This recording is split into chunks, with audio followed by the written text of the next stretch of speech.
Hi. ఈ రోజుల్లో అందరూ కూడా boys and girls very very early age నుంచి కూడా ఐ లవ్ యూ అనేసి చాలా చాలా కష్టపడుతున్నారు.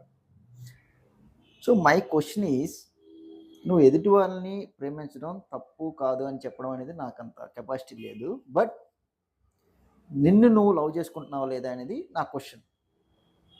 అదేంటి, ఎవరు మాత్రం ఎవరికి ఇష్టం ఉండదు, అందరూ కూడా వాళ్ళకి వాళ్ళ ఇష్టం ఉంటుంది కదా అనుకోవచ్చు. అనుకోవడం వేరు, నిజం వేరు. ఎట్లానే చెప్తా. నువ్వు అంటే ఏంటి? నీ బాడీ పార్ట్స్, ఆర్గాన్స్, అంతే కదా. సో నీ బాడీ పార్ట్స్ నువ్వు ఎంత లవ్ చేస్తున్నావు అనేది నా క్వశ్చన్.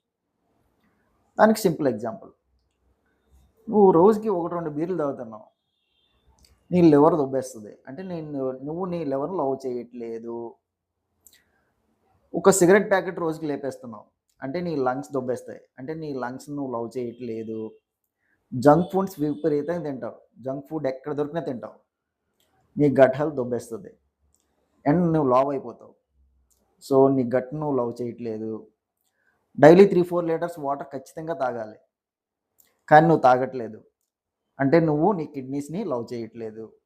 డైలీ 3-4 కిలోమీటర్స్ ఖచ్చితంగా వాక్ చేయాలి, అప్పుడు మాత్రమే నీ హార్ట్ హెల్త్ బాగుంటుంది.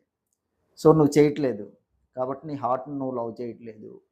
నిన్ను నువ్వు లవ్ చేసుకోనప్పుడు నువ్వు ఇంకెవరినో ఎట్లా లవ్ చేస్తావు?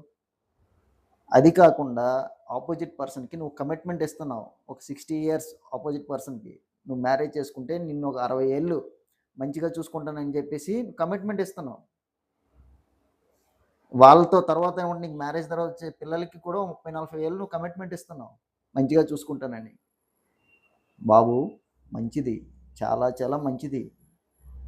ఎదుటి వాళ్ళకి కమిట్మెంట్ ఇవ్వడం, ఎదుటి వాళ్ళని లవ్ చేయడం చాలా మంచిది. దానికంటే ముందు నిన్ను నువ్వు లవ్ చేసుకోవడం స్టార్ట్ చేయి.